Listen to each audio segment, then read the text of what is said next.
नमस्कार दोस्तों, मैं हूं शुभम सानू और आप देखना शुरू कर चुके हैं सिंध न्यूज़। दोस्तों, पिछले कुछ दिनों से आप भारत और चीन के बीच खींचातानी के बारे में खूब सुन रहे हैं, लेकिन आज मैं आपको भारत और नेपाल के रिश्तों को आज आपके सामने रखूंगा और हम भारत और नेपाल के रिश्तों को नए सिरे से समझने की कोशिश करेंगे। तो चलिए शुरू करते हैं। दरअसल भारत और नेपाल के बीच शुरुआत से ही मधुर संबंध रहे हैं। दोनों पड़ोसी देश हैं। दोनों राष्ट्रों की धार्मिक, सांस्कृतिक, भाषाई एवं ऐतिहासिक स्थिति में बहुत अधिक समानता है। भारत और नेपाल ने अपने विशेष संबंधों को साल 1950 के भारत नेपाल शांति एवं मैत्री संधि से नए मुकाम तक ले गए हैं। करीबी पड़ोसियों के रूप में भारत और नेपाल मैत्री और सहयोग के अद्वितीय संबंध के लिए जाने जाते हैं, जिसमें खुली सीमाओं, लोगों के बीच रोटी बेटी का संबंध, रिश्ते और नातेदारी व संस्कृति के संपर्कों का गहरा तार जुड़ा है। लेकिन आज के हालात में नेपाल और भारत के बीच तनाव का माहौल बन गया है। नेपाल ने कुछ दिनों पहले ही अपने देश का नया नक्शा जारी किया है। उसके इस नए नक्शे के चलते दोनों देश के बीच में नया सीमा विवाद खड़ा हो गया है। बता दें, जहां एक तरफ हम चीन के विस्तारवादी नीति के चलते एलएसी पर तनाव झेल रहे हैं, वहीं दूसरी तरफ नेपाल अपने नए नक्शे बांधों को लेकर भारत के साथ टकराव की स्थिति में है। अब हमें समझना होगा कि इतना ही नहीं, अब तो नेपाल ने अपने रोटी और बेटी के संबंधों को भी तोड़ने की फिराक में है। बात यह है कि कल तक तो ये होता था कि भारत की लड़की अगर नेपाल में शादी करती थी तो उसे एक दिन या खूब से खूब एक सप्ताह के अंदर नेपाल की नागरिकता मिल जाती थी। लेकिन आपको बता दें कि अब केपी ओली शर्मा के नेतृत्व वाली नेपाली सरकार नागरिकता में संशोधन करने वाली है और हो सकता है अपने इस नए नागरिकता संशोधन में भारत की बेटी को 7 साल तक इंतजार करना होगा। यानी उसे शादी के बाद 7 साल तक नेपाल में रहना होगा, तब उसे वहां की नागरिकता मिल सकेगी। आइए सुनते हैं भारत और नेपाल के संबंधों पर हमारे संवाददाता राघवेंद्र प्रताप सिंह और राजनीतिक विज्ञान के assistant professor doctor Dhananjay Kumar Yadav की ये बातचीत, और इस बातचीत के जरिए हम भारत और नेपाल के संबंधों को समझने की कोशिश करते हैं। हाँ। वो रिलेशन तो मतलब इंडिया नेपाल का जो भी है सामाजिक, आर्थिक, सांस्कृतिक, ऐतिहासिक जो संबंध है बहुत ही मधुर संबंध रहा है। हाँ सर। हाँ, मधुर संबंध रहा है और माना जाता है कि इंडिया और नेपाल में बेटी रोटी का संबंध है और विश्व में नेपाल ही एकमात्र ऐसा देश है जहाँ पर इंडिया के लोगों को जाने के लिए कोई पासपोर्ट वगैरह की भी जरूरत नहीं है। और सच पूछा जाए तो इंडिया के लोग नेपाल में पहुँच करके कभी उनको ऐसा एहसास नहीं लगता है कि हम विदेशी धरती पर हैं। लेकिन गौर करने वाली बात है कि मतलब सदियों से भारत और नेपाल का संबंध जो है बहुत ही मधुर रहा। क्या कारण रहा कि आजकल जो है वो संबंध जो है उसमें कहीं न कहीं कटुता आ रही है। तो ये देखने वाली बात है कि मैंने आज जो है वो थोड़ा चाइना के प्रभाव में ज्यादा जा रहा है और 2-3 ऐसे इश्यूज हैं जिसको लेकर के भारत नेपाल संबंध को रेखांकित किया जाता है।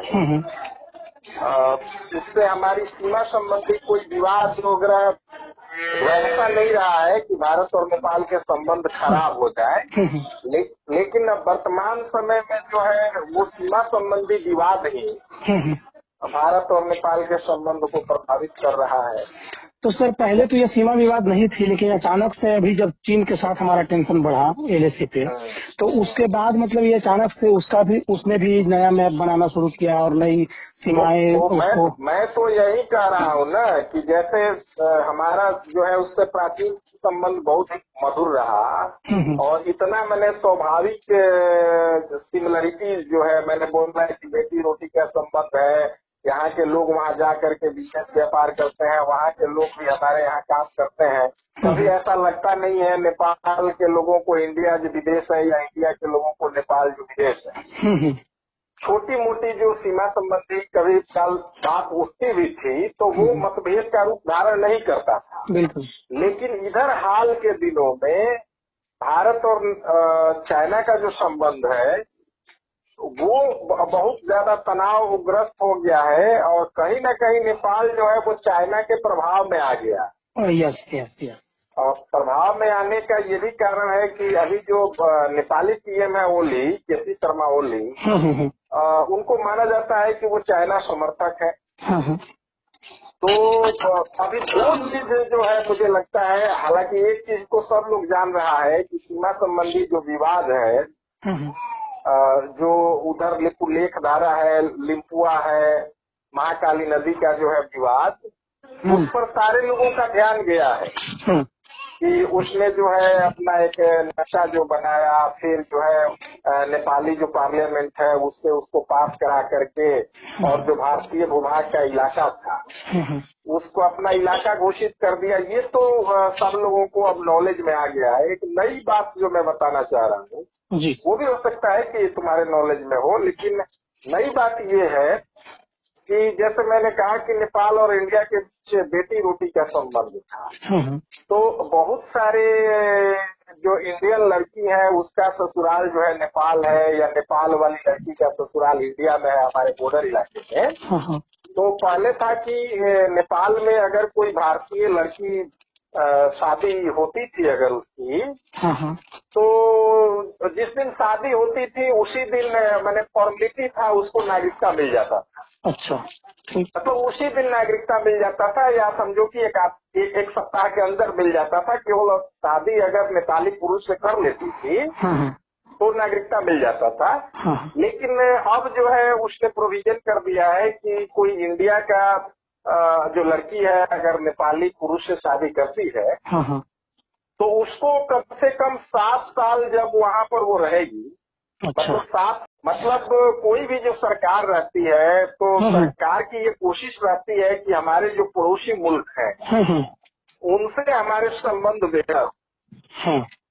अब कहीं भी पड़ोसी देशों से संबंध अगर पहले मधुर था और बाद में संबंध अगर खराब हो रहा है, चाहे वो नेपाल की बात हो, चाहे भूटान की भी बात आ गई है, बांग्लादेश की बात आ गई है, श्रीलंका की बात आ गई है, ये जो चारों देश हैं वो भारत के मतलब परंपरागत रूप से मित्र देश रहे। केवल चाइना और पाकिस्तान को लेकर के कहा जाता था, पाकिस्तान को कहा जाता था कि वो हमारा दुश्मन मुल्क है और चाइना से हमारे संबंध में उतार चढ़ाव देखने को मिलते रहे हैं, इस तरह से कहा जाता था। लेकिन बाकी जो छोटे छोटे देश है, नेपाल है, भूटान है, बांग्लादेश है, श्रीलंका है,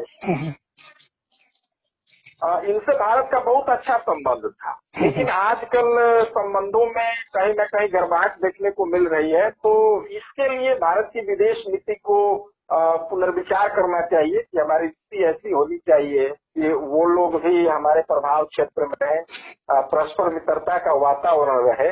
मैंने कहीं न कहीं वर्तमान सरकार की जो फॉरेन पॉलिसी है उस पर एक प्रश्न चिन्ह है। तो सर अगर हम मान लिए कि हम अपने विदेश की नीतियों में जो है चेंजेस करते हैं, बदलाव करते हैं, तो क्या जो हम अपना चेंज करने से चाइना का प्रभाव को हम कैसे कम कर पाएंगे?